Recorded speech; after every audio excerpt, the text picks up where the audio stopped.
ಸಿರಿ ಮತ್ತು ಕನ್ನಡಕ್ಕೆ ಸ್ವಾಗತ. ಇವತ್ತಿನ ಡೇ ವ್ಲಾಗ್ ಸ್ವಲ್ಪ ಮಾಡ್ತಾ ಇದ್ದೀವಿ. ಇವತ್ತಿನ ಡೇ ಥರ್ಸ್ಡೇ. ನ್ಯೂಸ್ ಓದ್ತಾರಲ್ಲ ಹಂಗೆ ನಿಂತ್ಕೊಬಿಡೋಲ್ಲ ಅಂತ ಹೇಳ್ದಂಗಿತ್ತು. ಸ್ಮೈಲ್ ಇಲ್ಲ, ಏನಿಲ್ಲ, ಏನೋ ಹೇಳಬೇಕು ಅಂತ ಹೇಳ್ದಂಗಿತ್ತು, ವೆಲ್ಕಮ್ ಮಾಡ್ದಂಗಿತ್ತು. ಇವತ್ತಿನ ಡೇ ಚಳಿ ಆಗ್ತಾಯಿದೆ ನನಗಂತೂ ಸಖತ್ತು. Good morning. Good morning. Bedsheets ಎಲ್ಲ ಎತ್ಕೊಂಡೋಗಿ ರೂಮಲ್ಲಿ ಇಡಪ್ಪ. ನಿಮ್ಮ ಚಳಿ ಚಳಿ ಚಳಿ ಚಳಿ. ನಮ್ಮ ಮನೇಲಿ ನಿದ್ದೆ ಬಂದಿಲ್ಲ ಅಂದರೆ ಮನೇಲಿರೋ ಎಲ್ಲ ಜಾಗದಲ್ಲೂ ಮಲ್ಕೊಳ್ಳೋದಕ್ಕೆ ಟ್ರೈ ಮಾಡ್ತಾರೆ, ಎಲ್ಲೆಲ್ಲಿ ನಿದ್ದೆ ಬರುತ್ತೆ ಅಂತ ಹೇಳಿ. ಹಾಗೆ ನೆನ್ನೆ ಇವರಪ್ಪ ಮಲಗಿದ ಪ್ಲೇಸ್ ಇದು. ಎತ್ತಿಡು ಅದನ್ನು. ನಿಮ್ಮಪ್ಪ ಎಷ್ಟು ಹೈಟ್ ಇರೋದು ಹೇಳು? ಅವರ ಹೈಟ್ ಎಷ್ಟು ಹೇಳು? 6.2. ಅರ್ಥ ಆಯ್ತಾ? ಅದಕ್ಕೆ ಅಷ್ಟು ಉದ್ದ ಬೇಕು. ನಾವೆಲ್ಲ ಇರೋದು ಜಸ್ಟ್ 5.2. ಕುಳ್ಳಕ್ಕೆ ಎಷ್ಟಿದ್ರೆ ಸಾಕಾಗುತ್ತೆ ಜಾಗ. 3.2. ಮಗ ಎತ್ತಿಡು ಎಲ್ಲನೂ. 4.2. ಓಕೆ, ಇವತ್ತಿನ ಡೇ ವ್ಲಾಗ್ ಶುರು ಮಾಡ್ತಾ ಇದ್ದೀವಿ. ಬೆಳಿಗ್ಗೆಯಿಂದಲೂ ಪುಸ್ತಕತ್ತು ಚಳಿ ಇದೆ ಮತ್ತು ಅನ್ನೋ ಥರ ಅನಿಸ್ತಾ ಇದೆ. ಅಷ್ಟು ಚಳಿ ಅಂದರೆ ನನಗಂತೂ ಹೊರಗಡೆ ನಿಂತ್ಕೊಳ್ಳೋಕ್ಕೂ ಆಗ್ತಿಲ್ಲ, ಅಷ್ಟು ಚಳಿ ಆಗ್ತಾಯಿದೆ. ತಣ್ಣಗೆ ಕರಿತಾ ಇದೆ ಅನ್ನೋ ಥರ. ಇವತ್ತು ಸ್ವಲ್ಪ ಬಟ್ಟೆ ಎಲ್ಲನೂ ಒಣಗಾಕಿದ್ದೆ ನಿನ್ನೆನೆ. ಬಿಸಿಲು ಬಂದಾಗ ಒಂದು ಸ್ವಲ್ಪ ಬಿಸಿ ಆಗಲಿ, ಆಮೇಲೆ ಎತ್ಕೊಳ್ಳೋಣ ಅಂತ ಹೇಳಿ ಇಡ್ತೀನಿ. ಆದರೆ ಗಾಳಿಗೆಲ್ಲ ಹಾರು ಕೆಳಗೆ ಬೀಳ್ತಾ ಇದೆ. ಕ್ಲಿಬ್ಬು ಕೂಡ ಹಾಕಿಲ್ಲ ನೆನ್ನೆ, ಹಾಗಾಗಿ ಎತ್ಕೊತಾ ಇದೆ. ಶುರು ಮಾಡೋಣ. ಬೆಳಗ್ಗೆಯಿಂದನೇ ಹೇಗೆ ಹೋಗುತ್ತೆ ಏನೋ ಇವತ್ತಿನ ಡೇ ನೋಡೋಣ. ಇವತ್ತು ಬ್ರೇಕ್ಫಾಸ್ಟ್ ಅಂತ ಏನು ಮಾಡ್ತಾಯಿಲ್ಲ. ಏಕೆ ಅಂತಂದರೆ ಇವತ್ತು ಬ್ರೇಕ್ಫಾಸ್ಟ್ ಬಂದು ಬರೀ ಏನು ಪುಳಿಯೋಗರೆ ಅಷ್ಟೇ. ಪುಳಿಯೋಗರೆ ಬಿಟ್ಟು ಇನ್ನೇನು ಮಾಡ್ತಾಯಿಲ್ಲ. ನೋಡೋಣ ಮಧ್ಯಾಹ್ನ ಸಾಯಂಕಾಲ ಏನಾದರೂ ಮಾಡಿದ್ರೆ ಆಯ್ತು. ಯಾಕೋ ಇವತ್ತು ಬೆಳಿಗ್ಗೆ ಏನೂ ಮಾಡೋಕ್ಕೆ ಮೂಡಿಲ್ಲ. ಎಷ್ಟು ಪುಳಿಯೋಗರೆ ಮಾಡಿಕೊಟ್ರೆ ಆಯಿತು. ಪಲಾವ್ ಮಾಡಬೇಕು ಅಂತ ಅಂದ್ಕೊಂಡಿದ್ದೆವು. ಹಂಗೋ ಮೆಂತ್ಯ ಪಲಾವ್ ಏನಾದರೂ ಮಾಡೋಣ ಅಂತ ಅಂದ್ಕೊಂಡಿದ್ದು. ಆಮೇಲೆ ಪ್ಲ್ಯಾನ್ ಚೇಂಜ್ ಆಯಿತು. ಪುಳಿಯೋಗರೆ ಒಂದೇ ಮಾಡೋಣ ಸಾಕು, ನಾಳೆ ಬೇಕಾದರೆ ಮಾಡಿದ್ರಾಯ್ತು ಅಂತ. ಚಳಿಗೆ ಯಾವ ಥರ ನಮ್ಮ ಕೈಯಲ್ಲಿ ಹೊರಗಡೆ ಹೋದರೆ ಚಳಿಗೆ ನಮ್ಮ ಕೈಯಲ್ಲಿರುವಂಥದ್ದು ಕೂದಲುಗಳೆಲ್ಲ ನೆಟ್ಟಿಗೆ ನಿಂತ್ಕೊಂಡ್ಬಿಡ್ತದೆ. ನಡಿ ಚಿಂಟು ಸ್ನಾನ ಕಪ್ಪ ಕರೀತಿದ್ದಾರೆ, ಅಷ್ಟು ಚಳಿ ಇದೆ ಮಾತ್ರ. ಓಕೆ ಬನ್ನಿ, ಇವತ್ತಿನ ಡೇನ ನಾವು ಶುರು ಮಾಡೋಣ. ಬೇಗ ತಿಂಡಿ ಮಾಡಿ ಅವ್ರನ್ನ ಕಳಿಸೋಣ. ಇವತ್ತಂತೂ ಬೆಳಗ್ಗೆ ಎದ್ದೊಳೋದಕ್ಕೂ ಹಿಂಸೆ ಆಗ್ತಾಯಿದೆ. ಜೊತೆಗೆ ಹೊರಗಡೆ ಇರೋ ಚಳಿ ವಾತಾವರಣಕ್ಕೆ ಏನು ತಿಂಡಿ ಮಾಡಬೇಕು ಅನ್ನೋದು ಕೂಡ ನನಗೆ ಗೊತ್ತಾಗ್ತಾ ಇಲ್ಲ. ಒಂಥರ ಗ್ಯಾಸ್ ಮುಂದೆ ನಿಂತ್ಕೊಳ್ಳೋಕ್ಕೆ ನನಗೆ ಗಡ ಅನ್ನೋ ಥರ ಫೀಲ್ ಆಗ್ತಾಯಿತ್ತು. ಹಾಗಾಗಿ ಇವತ್ತು ಬ್ರೇಕ್ಫಾಸ್ಟ್ ಅಂತ ಏನೂ ಮಾಡಿಲ್ಲ. ಜಸ್ಟ್ ಹೇಗೂ ಪುಳಿಯೋಗರೆ ಗೊಜ್ಜಿದೆಯಲ್ವ, ಅದಕ್ಕೆ ರೈಸ್ ಮಿಕ್ಸ್ ಮಾಡಿ ಕಳಿಸ್ಬಿಡೋಣ. ಮಕ್ಕಳಿಗೆ ಇವತ್ತು ಒಂದು ಸ್ವಲ್ಪ ರೆಸ್ಟ್ ಮಾಡೋಣ ಅನ್ನೋ ಥರ ಫೀಲ್ ಅನ್ನಿಸ್ತಾಯಿತ್ತು ನನಗೆ. ಹಾಗಾಗಿ ಏನೂ ತಿಂಡಿ ಎಲ್ಲ ಮಾಡೋಕ್ಕೆ ಹೋಗಿಲ್ಲ. ಜಸ್ಟ್ ಪುಳಿಯೋಗರೆ. ಅದ್ರ ಜೊತೆಗೆ ಇವಾಗೆಲ್ಲ ಸ್ವಲ್ಪ ವಾತಾವರಣ ಮೋಡ ಇರೋದ್ರಿಂದ, ಸ್ವಲ್ಪ ಥಂಡಿ ಇರೋದ್ರಿಂದ ಮಕ್ಕಳಿಗಾಗಲಿ ಮನೆಯವ್ರಿಗಾಗಲಿ ಹಾಲು ಕೊಡಬೇಕಾದ್ರೆ ಸ್ವಲ್ಪ ಅರ್ಶಿನದ ಪುಡಿನೂ ಕೂಡ ಹಾಕಿ ಕೊಡ್ತೀನಿ. ನನ್ನ ಮಕ್ಕಳಿಗೆ ಅರ್ಶಿನದ ಪುಡಿ ಅಂದರೆ ಆಗೋದಿಲ್ಲ, ಆದರೂ ಹಿಂಸೆ ಮಾಡಿ ಸ್ವಲ್ಪ ಕುಡಿಸೋದಾಗತ್ತೆ. ಅದೇ ನಾವು ಹೋಗ್ಬಿಟ್ಟು ಬರ್ತೀನಿ. ನೀನು ನಿಮ್ಮಪ್ಪ ನಾನು ಇಬ್ಬರು ಸಾಯಂಕಾಲ ಹೋಗೋಣ.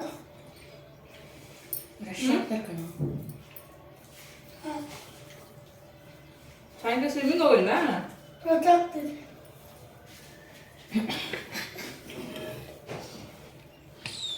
ಒಂದು ವಾರ ಇರುತ್ತಲ್ವ ರೀ ಕಡಲೆಕಾಯಿ ಬಾಸೆ? ಕಾರ್ತಿಕ್ ಸೋಮವಾರ ಎಂಡ್ ಆಗುತ್ತೆ ನೋಡಿ, ಅವಾಗ ಸ್ಟಾರ್ಟ್ ಆಗುತ್ತೆ ಅಂತ ಕಡಲೆಕಾಯಿ ಬಾಸೆ. ಅದೇ ಸೋಮವಾರ ಶುರುವಾಗಿರೋದು. ಇವತ್ತು ಲಾಸ್ಟಾ?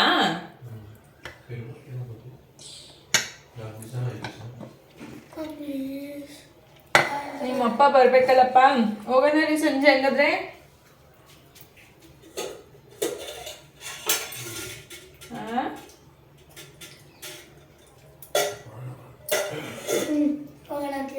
ನೋಡೋಣ ಬಾ ಅಂದಿದ್ದೆ. ಹೋಗೋಣ ಬಾ ಮಗ ಆಲ್ರೆಡಿ ಏನು ಇದು ಹೋಗೋದನ್ನೇ ಕ್ಯಾನ್ಸಲ್ ಮಾಡ್ಕೊಂಬಿಟ್ಟ. ಅವನು ಸ್ವಿಮ್ಮಿಂಗ್ ಹೋಗೋದನ್ನೇ ಕಡಲೆಕಾಯಿ ಪರ್ಸೆ ನೋಡೋಕ್ಕೆ. ಸುಳ್ಳು. ಒಂದ್ಸರಿ ಹೋಗಿರ್ಲಿಲ್ವ ನೀನು ಚಿಕ್ಕವನಿದ್ದಾಗ? ತಾತ ಪಾಪ ನೀನು ಎತ್ಕೊಂಡು ಬಂದಿದ್ರು ಫುಲ್ಲು. ನೆನಪಿದೆ, ಮೋ ಜೊತೆ ಹೋಗಿದ್ದೆ. ಬರೀ ಇವನು ಎತ್ಕೊಂಡಿದ್ದೆ. ನಮ್ಮಪ್ಪ ನಿಮ್ಮಪ್ಪ ಬಂದಿರಲಿಲ್ಲ ಅವಾಗ, ಬರೀ ನಮ್ಮಪ್ಪ ಬಂದಿದ್ರು. ಕಡಲೆಕಾಯಿ ಪರ್ಸೆಗೆ ಬೆಳಿಗ್ಗೆ ಹೊತ್ತು ಹೋಗ್ಬೇಕು. ಯಾಕೆ ಅಂದರೆ ಯಾರೂ ಜನ ಇರೋದಿಲ್ಲ ಇಷ್ಟೊತ್ತಲ್ಲಿ. ಖಾಲಿ ಹೊಡಿತಾ ಇರುತ್ತೆ, ಜನಗಳು ಕಡಿಮೆ ಇರುತ್ತೆ, ಆರಾಮ್ಸಾಗಿ ಓಡಾಡ್ಕೊಂಡು ಬರ್ಬೋದು. ಸಂಜೆ ಹೊತ್ತು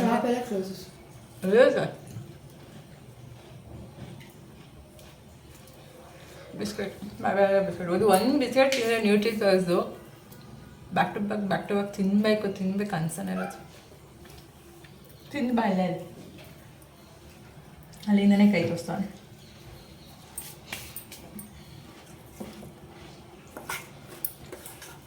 ನೋಡೋಣ ನಮ್ಮಪ್ಪ ಬಂದಿದ್ರಾ? ಸಾಯಂಕಾಲ ಏನು ಮಾಡ್ತಾರೆ ಅಂತ. ಇವಾಗ ಟೈಮ್ ಬಂದು 10:30 ಆಯಿತು, 10:15 ಟೈಮ್ ಬಂದು. ಸ್ವಲ್ಪ ನಾನು ಬಟ್ಟೆ ಎಲ್ಲನೂ ಕೂಡ ಐರನ್ ಮಾಡ್ಕೊಳ್ತಾ ಇದ್ದೀನಿ. ನನಗೆ ಏನಪ್ಪ ಅಂದರೆ ಐರನ್ ಮಾಡೋದು ಅಂದರೆ ಆಗೋದಿಲ್ಲ, ಜೊತೆಗೆ ಬರೋದು ಇಲ್ಲ. ಬಟ್ಟೆನೆಲ್ಲ ಆಲ್ಮೋಸ್ಟ್ ಐರನ್ಗೆ ಕೊಟ್ಬಿಡ್ತೀನಿ ಯಾವಾಗಲೂ. ಏನಾದರೂ ಒಂದೊಂದು ಬೋರ್ ಆದರೆ ಐರನ್ ಮಾಡೋದಕ್ಕೆಲ್ಲ ಏನಪ್ಪ ಅಂದರೆ ಕೆಲವೊಂದು ಟೈಮಲ್ಲಿ ಐರನ್ ಮಾಡೋರು ಓವರ್ ಹೀಟ್ ಹಾಕಿ ಉಜ್ಜಿ ಕೆಲವೊಂದು ಬಟ್ಟೆನ ಡ್ಯಾಮೇಜ್ ಮಾಡಿಬಿಟ್ಟಿದ್ದಾರೆ. ಹಾಗಾಗಿ ಕೋಪ ಬಂದು ಇವಾಗ ನನಗೆ ನಾನೇ ಉಜ್ಕೋತಾ ಇರ್ತೀನಿ, ಐರನ್ ಮಾಡ್ಕೊತಾ ಇರ್ತೀನಿ. ನನಗೆ ಐರನ್ ಮಾಡೋದು ಅಂದ್ರೇ ಹಿಂಸೆ. ನನ್ನ ಮಕ್ಕಳು ಬಟ್ಟೆನೂ ಕೂಡ ನಾನು ಐರನ್ ಮಾಡಲ್ಲ. ಪಾಪ ನನ್ನ ಮಕ್ಕಳು ಅವ್ರ ಬಟ್ಟೆ ಅವರೇ ಐರನ್ ಮಾಡ್ಕೊತಾರೆ. ಇವಾಗ ಚೈತುನೇ ಮಾಡ್ಕೊತಾಳೆ, ಬಿಟ್ಟರೆ ಅವ್ರ ಅಪ್ಪ ಮಾಡ್ಕೊಡ್ತಾರೆ. ನನ್ನ ಬಟ್ಟೆನೂ ಅಷ್ಟೇ, ಈಗ ನನ್ನ ಮಕ್ಕಳು ಚೈತು ಮಾಡ್ಕೊಡ್ತಾಳೆ, ಇಲ್ಲಾಂತಂದರೆ ಅವ್ರ ಅಪ್ಪ ಮಾಡ್ಕೊಡ್ತಾರೆ. ಕೆಲವೊಂದು ಟೈಮಲ್ಲಿ ಐರನ್ ಅವ್ರು ಕೊಡ್ತೀವಿ, ಹೇಳ್ಬಿಟ್ಟು ದಯವಿಟ್ಟು ಓವರ್ ಹೀಟ್ ಹಾಕಬೇಡಿ, ಬಟ್ಟೆನ ಡ್ಯಾಮೇಜ್ ಮಾಡಬೇಡಿ ಅಂತ ಹೇಳಿ.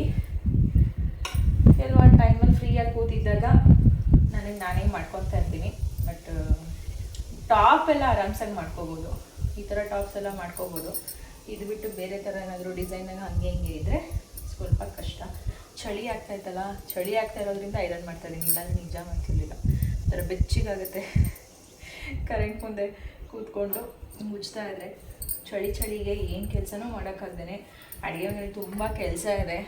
ಬಟ್ ಅಡುಗೆ ಮನೆಗೆ ಹೋಗಿ ಆ ಕೆಲಸನೂ ಮಾಡ್ದೇ ಈ ಕೆಲಸ ಮಾಡ್ಕೊಂಡು ಕೂತಿದ್ದೀನಿ.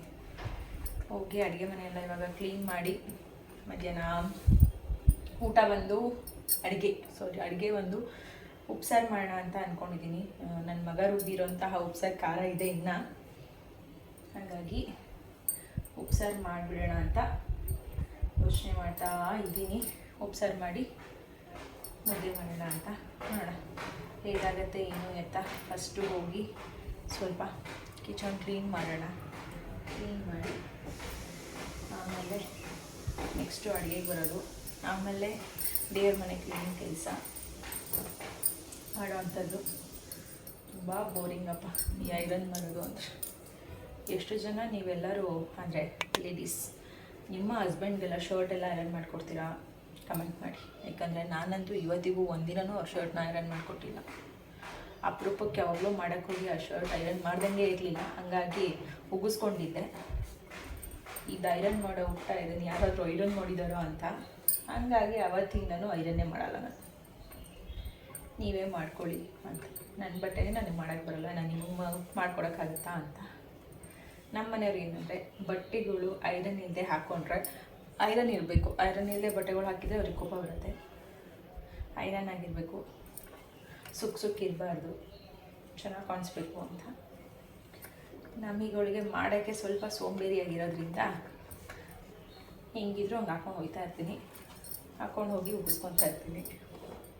ಬಟ್ ಒಂದು ಸಿಚುವೇಶನ್ ನೆನಪಾಗೈತೆ, ಅದು ಹೇಳೋದಾ ಬೇಡವಾ ಅಂತಾರೆ ನಗು ಬರ್ತಾಯಿತ್ತು. ನನಗೆ ನಗು ಬರ್ತಾಯಿದೆ, ಹೇಳಲಾ ಬೇಡವಾ ಅಂತ. ಈಗ ಐರನ್ ಮಾಡ್ತಾ ನೆನಪಾಗ್ತಾಯಿತ್ತು. ಒಂಥರ ಅಂದರೆ ಮದುವೆಗೆ ಮೊದಲು ನಮ್ಮ ಲೈಫ್ ಹೇಗಿರುತ್ತೆ, ಮದುವೆ ಆದಮೇಲೆ ನಮ್ಮ ಲೈಫ್ ಹೇಗಿರುತ್ತೆ ಅನ್ನೋದಕ್ಕೆ, ಮದುವೆಗೆ ಮೊದಲು ನಮ್ಮ ಇಷ್ಟದಂತೆ ನಮ್ಮ ಅಪ್ಪ ಅಮ್ಮ ನಮಗೇನು ಬೇಕು ಬೇಡ ಪ್ರತಿಯೊಂದು ಅವ್ರು ನಮಗೆ ಮಾಡಿಕೊಡೋ ಅಂಥದ್ದಿರುತ್ತೆ, ಅವ್ರು ನಮಗೆ ಕೊಡೋ ಅಂಥದ್ದಿರುತ್ತೆ. ನಮಗೆ ಯಾವುದು ನಮ್ಮ ಹತ್ರ ಹೆಂಗೆ ಅಂದರೆ ನಾವು ಅವ್ರನ್ನ ಅರ್ಥ ಮಾಡ್ಕೊಳಕ್ಕೆ ಹೋಗಲ್ಲ, ನಮ್ಮನ್ನು ಅವ್ರು ಅರ್ಥ ಮಾಡ್ಕೊಂಡು ನಮಗೇನು ಬೇಕು ಅಂತ ಕೊಡೋದಷ್ಟೇ ನಾವು ಯೋಚನೆ ಮಾಡ್ತಾ ಇರ್ತೀವಿ. ಬಟ್ ಮದುವೆ ಆದಮೇಲೆ ನಾವು ನಮಗೋಸ್ಕರ ಜೀವನ ಮಾಡಲ್ಲ, ನಮ್ಮ ಜೊತೆ ಇರುವಂಥವ್ರಿಗೋಸ್ಕರ ಅವ್ರನ್ನ ಅರ್ಥ ಮಾಡಿಕೊಂಡು ಅವ್ರಿಗೆ ಏನು ಬೇಕು ಬೇಡ ಅಥವಾ ಅವ್ರಿಗೆ ಹೇಗಿರಬೇಕು ಅಂತ ಅರ್ಥ ಮಾಡ್ಕೊಂಡು ಜೀವನ ಮಾಡೋದಿರುತ್ತಲ್ಲ, ಅಬ್ಬಾ ತುಂಬ ಕಷ್ಟ. ಯಾಕಂದರೆ ನಮ್ಮ ಮನೇಲಿ ಒಂದ್ಸರಿ ಆ ಥರದೊಂದು ಸಿಚುವೇಶನ್ ಆಗಿತ್ತು, ನಮ್ಮ ಮನೆಯವ್ರಿಗೂ ನಮಗೂ. ಹಾಗಾಗಿ ಡ್ರೆಸ್ ಸೆನ್ಸ್ ಇಲ್ಲ ನನಗೆ ಅಂತ. ನಾನು ಸ್ವಲ್ಪ ಸಿಂಪಲ್, ನನಗೆ ತುಂಬ ಗ್ರ್ಯಾಂಡ್ ಅನ್ನೋದಕ್ಕಿಂತ ಒಟ್ಟಲ್ಲಿ ಏನೋ ಅಷ್ಟು ಅನ್ನೋದು ಡ್ರೆಸ್ ಸೆನ್ಸ್ ಅನ್ನೋದು ನನಗೆ ಮದುವೆ ಮುಂಚೆ ಅಷ್ಟೊಂದು ಹಿಂಗೆ ಇರಬೇಕು, ಹಿಂಗೆ ಹೋಗ್ಬೇಕು, ಒಟ್ಟಲ್ಲಿ ಚೆನ್ನಾಗಿರ್ಬೇಕು ಅಷ್ಟೇ, ಆ ಥರ ಅಷ್ಟೇ. ಬಟ್ ನಮ್ಮ ಮನೆಯವರೇ ಬೇರೆ ಥರ, ಅವರ ಟೇಸ್ಟೇ ಬೇರೆ, ಅವ್ರು ಇರೋದೇ ಬೇರೆ. ಮದುವೆ ಆದಮೇಲೆ ಸ್ವಲ್ಪ ಅದು ಕಷ್ಟ ಅನ್ನಿಸ್ತು ನನಗೆ. ನಮ್ಮ ಮನೇಲಿ ಇದ್ದಿದ್ದೇ ಬೇರೆ. ನಾನು ಸಿಚುವೇಶನ್ ಹೇಳೋಣ ಬೇಡವಾ ಅಂತ ಯೋಚನೆ ಮಾಡ್ತಾ ಇದ್ದೀನಿ. ಅದನ್ನು ಹೇಳ್ಕೊಂಡ್ರೆ ನೀವೆಲ್ಲ ಯಾವ ರೀತಿ ತೊಗೊಳ್ತೀರಾ ಏನೋ ಅಂತ ಗೊತ್ತಾಗೋದಿಲ್ಲ. ನೋಡೋಣ, ಹೇಳೇ ಬಿಡೋಣ ಅದನ್ನು. ಹೀಗೆ ಕೆಲಸ ಮಾಡ್ತಾನೆ, ಏನದು ಸಿಚುವೇಶನ್ ಅಂತ. ನಾವು ಅಂದರೆ ಡ್ರೆಸ್ ಸೆನ್ಸ್ ನನಗೂ ಕೂಡ ಇದೆ, ಡ್ರೆಸ್ ಸೆನ್ಸ್ ಇಲ್ಲ ಅಂತಲ್ಲ. ಬಟ್ ಏನಂದರೆ ನನಗೆ ಮನೆ ಹತ್ತಿರ ನಡೆಯುವಂಥ ಫಂಕ್ಷನು ಅಥವಾ ತುಂಬ ಹತ್ರದವ್ರದ್ದು ಒಂದು ಫಂಕ್ಷನ್, ಅದರ ಕೆಲವೊಂದು ಇರುತ್ತೆ ನನಗೆ. ಗ್ರ್ಯಾಂಡ್ ಫಂಕ್ಷನ್ಸ್ಗೆ ಹಿಂಗೆ ಹೋಗಬೇಕು, ಸಿಂಪಲ್ ಫಂಕ್ಷನ್ಸ್ ಆದರೆ ಹೀಗಿರಬೇಕು, ಇಷ್ಟೇ ಸಾಕು ಅನ್ನೋ ಒಂದು ತಲೆಯಲ್ಲಿರುತ್ತೆ. ನಮ್ಮ ಮನೆಯವ್ರಿಗೆ ಏನಂದರೆ ಗ್ರ್ಯಾಂಡ್ ಆಗಲಿ ಸಿಂಪಲ್ ಆಗಲಿ ಯಾವುದೇ ಆಗಲಿ ಒಂದು ಹೀಗೆ ಇರಬೇಕು ಅನ್ನೋದು ಅವ್ರದ್ದಿರುತ್ತೆ. ಕೆಲವೊಂದು ಟೈಮಲ್ಲಿ ಕೆಲವೊಂದು ವಿಚಾರನ ಹೇಳ್ಕೊಳ್ಳೋಣ ಅಂತ ಹೇಳಿ ಬಾಯಿ ತುದಿವರೆಗೂ ಬರುತ್ತೆ. ಬಟ್ ಹೆಂಗಾಗುತ್ತೆ ಅಂದರೆ ಹೇಳಿದ್ರೆ ಯಾರು ಹೇಗೆ ಥಿಂಕ್ ಮಾಡ್ತಿರೋ ಏನೋ, ಬೇಡ ಬಿಡೋ ಅವಶ್ಯಕತೆ ಇಲ್ಲ ಹೇಳೋದು ಅನಿಸುತ್ತೆ. ಬಟ್ ಕೆಲವೊಂದು ಟೈಮಲ್ಲಿ ಏನು ಅನಿಸುತ್ತೆ, ನನ್ನ ಹಾಗೆ ಎಕ್ಸ್ಪೀರಿಯೆನ್ಸ್ ಆಗಿರೋರು ಕೂಡ ನನ್ನ ಬ್ಲಾಗ್ ನೋಡ್ತಾ ಇರ್ಬೋದಲ್ವಾ, ಅವ್ರಿಗೆ ನಾ ಹೇಳ್ಕೊಳ್ಳೋದ್ರಿಂದ ಅವರ ಒಂದು ಲೈಫಲ್ಲಿ ಏನಾದರೂ ಈ ಥರದ್ದು ಒಂದು ಸಿಚುವೇಶನ್ ಬಂದಿದ್ದರೆ ಅವ್ರಿಗೂ ನೆನಪಾಗಬಹುದು ಅನ್ನೋ ಥರದಕ್ಕೆ ನಾನು ಹೇಳ್ಕೊಳ್ತಾ ಇದ್ದೀನಿ. ಯಾಕಂದರೆ ಹೆಣ್ಮಕ್ಳಾಗಲಿ ಗಂಡು ಮಕ್ಕಳಾಗಲಿ ನಾವು ಮದುವೆ ಆಗೋದಕ್ಕೂ ಮೊದಲು ಇರುವಂತಹ ಲೈಫಿಗೂ ನಾವು ಮದುವೆ ಆದಮೇಲೆ ಲೈಫಿಗೂ ಭಾಳ ವ್ಯತ್ಯಾಸ ಇರುತ್ತೆ. ಮದುವೆ ಮೊದಲು ನಮ್ಮದೇ ಜೀವನ ಅನ್ನಂಗೆ ಇರ್ತೀವಿ, ನಮ್ಗೆ ಹೇಗೆ ಬೇಕೋ ಹಾಗೆ, ನಮ್ಮನ್ನ ಯಾರೂ ಕೂಡ ಹೀಗೆ ಇರಬೇಕು ಹೀಗೆ ಮಾಡಬೇಕು ಅನ್ನೋದಿಲ್ಲ. ಅಪ್ಪ ಅಮ್ಮ ನಮಗೆ ಹೊಂದ್ಕೊತಾ ಹೋಗ್ತಾರೆ, ನಮ್ಮ ಮಕ್ಳಿಗೆ ನೋವು ಮಾಡಬಾರ್ದು, ನಮ್ಮ ಮಕ್ಳಿಗೆ ಇಷ್ಟ ಆಗೋ ಥರ ಅವ್ರಿಗೆ ಏನು ಬೇಕು ಎಲ್ಲ ಮಾಡಬೇಕು ಅಂತ. ಆದರೆ ಮದುವೆ ಆದಮೇಲೆ ಏನಾಗುತ್ತೆ, ನಾವು ಮದುವೆ ಆಗೋರಿಗೆ ನಾವು ಹೊಂದ್ಕೊಳ್ತಾ ಹೋಗಬೇಕು. ಅದು ಹೆಣ್ಣಾಗಲಿ ಗಂಡಾಗಲಿ, ಈ ಬೋತ್ ಆರ್ ಸೇಮ್. ನಮ್ಮ ಮದುವೆ ಆಗೋರಿಗೆ ನಮ್ಮ ಪಾರ್ಟ್ನರ್ ಏನಿರ್ತಾರೆ ಅವರಿಗೆ ನಾವು ಇಷ್ಟ ಆಗೋ ರೀತಿಯಾಗಿ ಇರಬೇಕಾಗತ್ತೆ. ಬಟ್ ಅಂಥ ಒಂದು ವಿಚಾರದಲ್ಲಿ ನಾನು ಫಸ್ಟ್ ಟೈಮ್ ನಮ್ಮ ಮನೆಯವ್ರ ಹತ್ರ ಬೈಸ್ಕೊಂಡಿದ್ದಿರ್ಬೋದು ಅಥವಾ ಯಾವುದೋ ಒಂದು ಅವ್ರು ನನ್ನನ್ನು ಹೇಟ್ ಮಾಡ್ತಾರೆ ಅನ್ನೋದಾದರೆ ಒಂದು ಡ್ರೆಸ್ ಸೆನ್ಸ್ ಬಗ್ಗೆ. ನಮ್ಮ ಮನೆಯವ್ರಿಗೆ ಜಾಸ್ತಿ ಡ್ರೆಸ್ ಸೆನ್ಸ್ ಬಗ್ಗೆ ಹುಚ್ಚು. ಅಂದರೆ ಅವ್ರಿಗೆ ಪರ್ಟಿಕ್ಯುಲರಾಗಿ ಹೀಗೆ ಇರಬೇಕು, ಹೊರಗಡೆ ಹೋದರೆ ಇದೇ ಥರ ಇರಬೇಕು ಅಂತ. ಅಯ್ಯೋ ಏನಿಲ್ಲ, ಇಲ್ಲಿದಲ್ವ ಓಡಾಡೋದು ಸಾಕು, ಸಿಂಪಲ್ ಆಗಿದ್ರೆ ಅನ್ನೋ ಥರ ನನ್ನ ಮೈಂಡು. ಹಾಗಾಗಿ ಒಂದು ದೇವಸ್ಥಾನಕ್ಕೆ ಹೋಗುವಂಥ ವಿಚಾರದಲ್ಲಿ ನಾನು ಹಾಕಿದ್ದಂಥ ಸೀರೆಗೆ ಅವರಿಗೆ ಕೋಪ ಬಂದಿತ್ತು. ಅವ್ರು ಚೇಂಜ್ ಮಾಡೋಕ್ಕೆ ಹೇಳಿದರು, ಚೆನ್ನಾಗಿಲ್ಲ ಇದು, ಬೇಡ ಚೇಂಜ್ ಮಾಡೋ ಅಂತ. ನನ್ನ ಥಿಂಕಿಂಗ್ ಏನು ಅಂದರೆ, ಮನೆ ಹತ್ರ ಇರೋ ದೇವಸ್ಥಾನಕ್ಕಲ್ವ, ಇದಕ್ಕೆ ಇನ್ನೆಂಥ ಸೀರೆ ಉಟ್ಕೊಳ್ತಾರೆ, ಸಾಕು ಇದೆ ಅಂತ. ಅವ್ರಿಗೆ ಎಷ್ಟು ಕೋಪ ಬಂದಿತ್ತು ಅಂದರೆ, ಇವಳಿಗೆ ಹೇಳೋದೇ ಅರ್ಥ ಆಗೋದಿಲ್ವಲ್ಲ ಅಂತ ಅಂದ್ಕೊಂಡು ಅವರು ದೇವಸ್ಥಾನದಲ್ಲಿ ಅವರು ನನ್ನ ಜೊತೆ ನಿಲ್ಲೋದಾಗ್ಬೋದು, ನನ್ನ ಜೊತೆ ನನ್ನ ಕೈ ಇಟ್ಕೊಂಡು ಓಡಾಡೋದಾಗ್ಬೋದು, ಎಂಥದೂ ಮಾಡಿಲ್ಲ. ನಾವು ದೇವಸ್ಥಾನದಲ್ಲಿ ಪೂಜೆ ಮುಗಿಸಿ ಮನೆಗೆ ಬರೋವರೆಗೂ ಅವ್ರು ನನ್ನನ್ನು ದೇವಸ್ಥಾನದಲ್ಲಿ ಪೂರ್ತಿ ಅವಾಯ್ಡ್ ಮಾಡಿದರು. ಯಾಕೆ ಅಂದರೆ ಅವರಿಗೆ ಅವ್ರ ಹೆಂಡತಿ ಅಂತ ಹೇಳ್ಕೋಬೇಕು ಅಂದರೆ ಅವ್ರದ್ದೇ ಆದಂತಹ ಒಂದು ಥಿಂಕಿಂಗ್, ಅಥವಾ ಅವರ ಹೆಂಡತಿ ಈ ರೀತಿ ಕಾಣಿಸ್ಬೇಕು ಅನ್ನೋದೊಂದು ಇತ್ತು ಅವರಿಗೆ. ನಾನು ಅದನ್ನು ಅವರನ್ನು ಅರ್ಥ ಮಾಡ್ಕೊಂಡಿರಲಿಲ್ಲ. ನನಗೇನಂದರೆ, ಏನಪ್ಪ ಯಾವಾಗಲೂ ಹೀಗೆ ಇರಬೇಕು ಹಾಗಿರಬೇಕು ಅಂತ ಹೇಳ್ತಾರೆ, ಈಗ ಏನಾಗಿದೆ, ಇದರಲ್ಲಿ ಏನಾಗಿದೆ ಅನ್ನೋ ಥರ ನನ್ನ ಒಂದು ಥಿಂಕಿಂಗ್ ಇತ್ತು. ಬಟ್ ಕೆಲವೊಂದು ಏನು ಅಂತ ಅಂದರೆ, ನಮ್ಮಲ್ಲಿ ನಾವು ಬದಲಾವಣೆ ಮಾಡಿಕೊಂಡ್ರೆ ಸಂಸಾರ ಸುಖವಾಗಿ ಹೋಗೋದಕ್ಕೆ, ಒಂದು ಚೆನ್ನಾಗಾಗೋದಕ್ಕೆ ಈ ಥರ ಸಣ್ಣ ಪುಟ್ಟ ಒಂದು ಕಾರಣಗಳನ್ನ ತಿದ್ಕೊಳ್ಳೋದ್ರಿಂದನೂ ಇರುತ್ತೆ. ಕೆಲವೊಂದು ಈ ಥರ ಸಣ್ಣ ಪುಟ್ಟನ ನಾವು ದ್ವೇಷಿಸೋದ್ರಿಂದನೂ ನಮ್ಮ ಸಂಸಾರ ಹಾಳಾಗತ್ತೆ. ಓಕೆ ಫ್ರೆಂಡ್ಸ್, ಇವಾಗ ಟೈಮ್ ಬಂದು ಹತ್ತತ್ರ 4 ಗಂಟೆ ಆಯ್ತಾ ಬಂತು. 4 ಗಂಟೆನಾ? ಕರೆಕ್ಟ್. ಕೆಲಸದ ಮಾಡ್ಕೊಂಡು ಕೂತ್ಕೊಂಡ್ಬಿಟ್ರೆ ಎಷ್ಟೊತ್ತಾಗುತ್ತೆ ಏನು ಅನ್ನೋದೇ ಗೊತ್ತಾಗಲ್ಲ. ಓಕೆ, ಟೈಮ್ 4 ಗಂಟೆಗೆ ಒಂದು 5 ನಿಮಿಷ ಇದೆ. ಇನ್ನೇನು ಮಕ್ಕಳು ಬರೋವಂತಹ ಹೊತ್ತು. ನಾನು ಬೆಳಗ್ಗೆಯಿಂದ ಹೇಗೆ ಟೈಮ್ ಹೋಗ್ತಾಯಿದೆ, ಹೇಗೆ ಕೆಲಸ ಆಗ್ತಾಯಿದೆ ಅನ್ನೋದೇ ಗೊತ್ತಾಗ್ತಾಯಿಲ್ಲ. ಟೈಲರಿಂಗ್ ಮಷಿನ್ ಹತ್ರ ಕೂತ್ರೆ ನಾನು ನನ್ನನ್ನು ನಾನೇ ಮರ್ತೋಗ್ತೀನಿ. ಆ ಲೆವೆಲಿಗೆ ಇರೋ ಬರೋ ಬಟ್ಟೆಗಳೆಲ್ಲ ತೊಗೊಂಡು ಗುಡ್ಡೆ ಹಾಕ್ಕೊಂಡು ಸ್ಟಿಚಿಂಗ್ ಮಾಡ್ಕೊಂಡು ಕೂತಿರ್ತೀನಿ. ಏನೂ ಇಲ್ಲಲ್ಲ ಬಿಡು, ಹೇಗೂ ಖಾರ ಇದೆ, ಉಪ್ಸಾರಲ್ವಾ, ಮಾಡ್ಕೋಬೋದು ಅಂತ ಅಂದ್ಕೊಂಡು ಮಷಿನ್ ಮುಂದೆ ಕೂತ್ಕೊಂಡು ಸ್ಟಿಚಿಂಗ್ ಮಾಡೋಕ್ಕೆ ಶುರು ಮಾಡಿದೆ. ಟೈಮ್ ಹೋಗಿದ್ದೇ ಗೊತ್ತಾಗಿಲ್ಲ. ಆಮೇಲೆ ನೋಡಿದ್ರೆ ಟೈಮ್ ಆಲ್ರೆಡಿ 1:30-2 ಗಂಟೆ ಆಯ್ತಾ ಬಂತು. ಆಮೇಲೆ ಬಂದು ಸೊಪ್ಪು ಉಪ್ಸಾರು ನೋಡಿದ್ರಿ ಆಲ್ರೆಡಿ. ಸೊಪ್ಪು ಉಪ್ಸಾರು ಮಾಡಿದ್ದಾಯಿತು. ಊಟ ಮಾಡಿಲ್ಲ ನಾನಿನ್ನು. ಹಾಟ್ ಬಾಕ್ಸ್, ನೀವು ಹಾಟ್ ಬಾಕ್ಸ್ ಆಲ್ರೆಡಿ ಯೂಸ್ ಮಾಡಿಬಿಟ್ಟೆ. ಬಿಸಿ ಇದೆಯಾ ಇಲ್ಲ ಮಕ್ಕಳು ಬಂದಮೇಲೆ ಓಪನ್ ಮಾಡಿಸಿ. ಮನೆಯವ್ರಿಗೆ ಆಲ್ರೆಡಿ ಊಟ ಕೊಟ್ಟಿದ್ದಾಗಿದೆ. ಅವ್ರು ಊಟ ಮಾಡಿ ಹೋದರು. ಇವತ್ತು ನನ್ನ ಹಾಟ್ ಬಾಕ್ಸು ವಿತ್ ನನ್ನ ಡ್ರೆಸ್ ಎರಡೂ ಕೂಡ ಮ್ಯಾಚಿಂಗ್. ನನಗೇನು ಈ ಕಲರ್ ತುಂಬ ಇಷ್ಟ ಆಯಿತು. ಅಮ್ಮಂಗೆ ಲೈಟ್ ಬ್ರೌನ್ ಕಲರ್ ಥರದ್ದು ಕೊಟ್ಟೆ. ನೋಡೋಣ ಬಿಸಿ ಇದೆಯಾ ಇಲ್ವಾ ನೋಡಿದ ಮೇಲೆ ಇದ್ರದ್ದು ರಿವ್ಯೂ ಕೊಡ್ತೀನಿ. 160 ರೂಪಾಯಿ ತೊಗೋಬೋದು ಅನ್ನಿಸ್ತು. ಪುಟ್ಟದಾಗಿದೆ, ಚೆನ್ನಾಗಿದೆ. ಇವತ್ತು ನನ್ನ ಹಾಟ್ ಬಾಕ್ಸ್ಗೆ ಮ್ಯಾಚಿಂಗ್ ಡ್ರೆಸ್ ಹಾಕಿದ್ದೀನಿ. ಹೋಗಿ ಬೇಗ ಬೇಗ ಎಲ್ಲ ಕೆಲಸನೂ ಕೂಡ ಮಾಡಿ ಮುಗಿಸ್ದೆ. ಇನ್ನು ಊಟ ಒಂದು ಮಾಡಲಿಲ್ಲ ಅಷ್ಟೇ, ಊಟ ಮಾಡೋಕ್ಕೆ ಆಗಲಿಲ್ಲ. ಯಾಕಂದರೆ ದೇವ್ರ ಮನೆಯೆಲ್ಲ ಕ್ಲೀನಿಂಗ್ ಕೆಲಸ ಆಯಿತು. ಎಲ್ಲ ಕ್ಲೀನ್ ಮಾಡಿ ದೇವ್ರ ಪಾತ್ರೆ ಎಲ್ಲ ತೊಳೆದು ಇಟ್ಟಿದ್ದೀನಿ, ನಾನು ಜೋಡಿಸ್ಬೇಕು. ಇವತ್ತು ಕಡಲೆಕಾಯಿ ಪರ್ಸೆಗೆ ಹೋಗೋವಂಥ ಪ್ಲ್ಯಾನ್ ಮಾಡಿದ್ವಿ. ಅದೇ ಯೋಚನೆ ಮಾಡ್ತಾಯಿದ್ದೀವಿ ಇನ್ನೂ ನಾನು ನಮ್ಮ ಮನೆಯವರಿಬ್ಬರು. ಯಾಕಂದರೆ ನಾಳೆ ಟೆಸ್ಟ್ ಇದೆ ಮಕ್ಕಳಿಗೆ. ನಾಳೆ ಸಾಯಂಕಾಲ ಹೋಗೋಣವಾ ಅಥವಾ ಇವತ್ತು ಹೋಗೋದಾ ಹಿಂಗೆ ಏನು ಅಂತ. ಯಾಕಂದ್ರೆ ನಾಳೆ ಆದರೆ ಶುಕ್ರವಾರ, ನಾಳೆ ಹೋದರೆ ಶನಿವಾರ ಹೇಗೂ ರಜೆ ಇರುತ್ತೆ. ಚೈತನ್ಯ ಶನಿವಾರ ಯಾವುದೇ ಟೆಸ್ಟ್ ಏನಿಲ್ಲ. ಏನಿದ್ರು ಅವ್ರಿಗೆ ಇರೋದು ಟೆಸ್ಟ್ ಎಲ್ಲ ಇರೋದು ಇನ್ನು ಸೋಮವಾರ ಒಂದಿದೆ. ಹಾಗಾಗಿ ಇನ್ನೂ ಯೋಚನೆಯಲ್ಲೇ ಇದೆ ಏನು ಮಾಡೋದು ಅಂತ.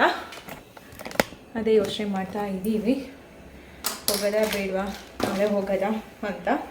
ಬಂದಮೇಲೆ ಡಿಸೈಡ್ ಆಗುತ್ತೆ. ನಾಳೆ ಯಾವ ಸಬ್ಜೆಕ್ಟ್ ಇದೆ, ಅವ್ರು ಹೇಗೆ ಓದಿದ್ದಾರೆ ಏನು ಅದ್ರ ಮೇಲೆ ಡಿಪೆಂಡ್. ಇವತ್ತು ಕಡಲೆಕಾಯಿ ಪರ್ಸೆಗೆ ಹೋಗೋದಾ ಅಥವಾ ನಾಳೆ ಹೋಗೋದಾ ಅಂತ. ಹಾಗೆ ನಮ್ಮ ಮನೆಯವ್ರ ಫ್ರೆಂಡ್ ಒಬ್ಬರು ಅಯ್ಯಪ್ಪ ಅದು ಪ್ರಸಾದ ಕೊಟ್ಟಿದ್ದಾರೆ. ಪುರಾಣಿ ಡಬ್ಬ ಚೆನ್ನಾಗಿದೆ, ಒಂದು ಥರ ಡಬ್ಬಗಳು ಇಷ್ಟ ಚೂರಿ ಹಾಕ್ಕೊಟ್ಟಿದ್ದಾರೆ. ನನಗೆ ಇದು ಏನು ಅನ್ನೋದೇ ಗೊತ್ತಾಗಲಿಲ್ಲ. ಇದು ನಾನೇನೋ ಧೂಪ ಗೀಪ ಅನ್ಕೊಂಬಿಟ್ಟೆ. ಆಮೇಲೆ ನಮ್ಮ ಮನೆಯವರೆಲ್ಲ ಇದು ತಿನ್ನೋದು ಅಂತ ಅಂದರು. ಏನೋ ತಿನ್ನೋದೆ ಒಂಥರ ಇದೆ, ತಿನ್ನೋದೇನ ಇದು. ದೇವ್ರ ಪ್ರಸಾದ ಮುಗಿಸ್ಬಾರ್ದು. ಬಟ್ ನನಗಿದು ಶಬರಿಮಲೆಯಲ್ಲಿ ಯಾವತ್ತೂ ಈ ಥರದ ಪ್ರಸಾದ ನಾನು ನೋಡಿದ್ದಿಲ್ಲ. ಹಾಗಾಗಿ ತಿನ್ನೋದೇ ಅನಿಸುತ್ತೆ. ಸ್ನಾನ ಮಾಡಿಬಿಟ್ಟು ಬೇಗ ಬೇಗ ದೇವ್ರ ಮನೆ ಕ್ಲೀನ್ ಮಾಡಬೇಕಿತ್ತಲ್ಲ, ಹಂಗೆ ತಲೆಗೆ ಕ್ಲಿಪ್ ಹಾಕ್ಬಿಟ್ಟೆ. ಫುಲ್ಲು ಒಂಥರ ಆಗ್ಬಿಡಿದೆ. ಚೈತುಗೆ ಪ್ಯಾಂಟ್ ಸ್ಟಿಚ್ ಮಾಡಿದ್ದೀನಿ. ಚೈತು ಬಂದಮೇಲೆ ಹಾಕೊಂಡ್ಮೇಲೆ ತೋರಿಸ್ತೀನಿ ಯಾವ ರೀತಿ ಸ್ಟಿಚ್ ಮಾಡಿದ್ದೀನಿ ಅಂತ ಹೇಳಿ. ಕಟ್ಟಿಂಗ್ಸ್ ಎಲ್ಲ ಮಾಡಿ ಇಟ್ಕೊಂಡಿದ್ದೆ, ಜಸ್ಟ್ ಸ್ಟಿಚಿಂಗ್ ಒಂದು ಬಾಕಿ ಇತ್ತು. ಸ್ಟಿಚಿಂಗ್ ಮಾಡಿದ್ದೀನಿ. ಸ್ವಲ್ಪ ಫಸ್ಟು ಚೈತುಗೆ ಸ್ಟಿಚ್ ಮಾಡಬೇಕಾದ್ರೆ ಪ್ಯಾಂಟ್ ಹೋಗಿ ಚಡಿಯಾಗೋಯ್ತು. ಆ ಚಡಿನೂ ಸರಿಯಾಗಿ ಫಿಟ್ಟಿಂಗ್ ಆಗಿಲ್ಲ. ಅಂದರೆ ಅವು ಅಳತೆ ತೊಗೊಂಡು ನೀಟಾಗಿ ಮಾಡಬೇಕಲ್ಲ, ಟೈಟ್ ಫಿಟ್ಟಿಂಗ್ ಥರ ಹೊಲ್ಬಿಡಿದೆ. ಆಮೇಲೆ ಅದಕ್ಕೆ ಏನೋ ತ್ಯಾಪೆ ವರ್ಕೆಲ್ಲ ಮಾಡ್ತಾ ಅದು ಸರಿಯಾಗಿ ಆಗಲಿಲ್ಲ. ಅದಕ್ಕೆ ಚೈತುಗೆ ಬಿಡು, ಅದು ಹಾಕೋಬೇಡ, ಇನ್ನೊಂದು ಹೊಲ್ಕೊಡ್ತೀನಿ ಅಂತ ಹೇಳಿ ನನಗೆ ಅಂತಾನೆ 2 ಮೀಟ್ರ್ ತೊಗೊಂಬಂದಿದ್ದಲ್ಲ, ಅದರಲ್ಲಿ ಅವಳಿಗೆ ಅಂತ ಹೇಳಿ ಕಟ್ ಮಾಡಿ ಇಟ್ಟಿದ್ದೆ. ಸ್ಟಿಚ್ ಮಾಡಿದ್ದೀನಿ. ಅವಳು ಬಂದಮೇಲೆ ಹಾಕೊಂಡ್ಮೇಲೆ ತೋರಿಸ್ತೀನಿ. ಹಾಗೆ ಸುಮಾರು ಜನ ವ್ಯೂವರ್ಸ್, ನಾನು ಚೈತುಗೆ ಡ್ಯಾಂಡ್ರಫ್ದು ಹೇರ್ ಆಯಿಲ್ ಎಲ್ಲ ತೋರಿಸಿದ್ದೆ ಅಲ್ಲ, ಇದನ್ನು ಯೂಸ್ ಮಾಡ್ತಾಯಿದ್ದೀನಿ ಹೀಗೆ ಅಂತ ಸುಮಾರು ಜನ ಕೇಳ್ತಾ ಇದ್ದೀರಾ. ಅದನ್ನು ಹತ್ರದಿಂದ ನೀಟಾಗಿ ತೋರಿಸಿ ನಾವೊಂದು ಸ್ಕ್ರೀನ್ಶಾಟ್ ತೊಗೊಳ್ತೀವಿ, ನಮಗೂ ಕೂಡ ತುಂಬ ಡ್ಯಾಂಡ್ರಫ್ ಇದೆ ಅಂತ. ಈ ಒಂದು ಪ್ರಾಡಕ್ಟ್ ನಾನು ಏನು ತೋರಿಸ್ತಾ ಇದ್ದೀನಿ, ಇದು ಬಂದು ಯಾವುದೇ ನಿಮಗೆ ಸ್ಪಾನ್ಸರ್ ಅಲ್ಲ ಅಥವಾ ಯಾವುದೂ ನಾನು ಪ್ರಮೋಷನ್ ಮಾಡುವಂತಹ ಪ್ರಾಡಕ್ಟ್ ಅಲ್ಲ. ಇದು ನನ್ನ ಮಗಳಿಗೆ ನಾವು ಓನಾಗಿ ನಮ್ಮ ಮನೆ ಹತ್ರ ಅಂತಂದರೆ ನಮ್ಮ ಸ್ವಲ್ಪ ದೂರ video complex, Banashankari 2nd stage video complex ಹತ್ರ ಒಂದು ಬಾಟಾ ಶೋರೂಮ್ ಇದೆ. ಅದು ಅಡ್ರೆಸ್ ನನಗೂ ಸರಿಯಾಗಿ ಗೊತ್ತಿಲ್ಲ, ನಮ್ಮ ಮನೆಯವ್ರು ಹೇಳಿದ್ದೀನಿ, ನಾನು ನಿಮ್ಗೆ ಹೇಳ್ತಾ ಇದ್ದೀನಿ.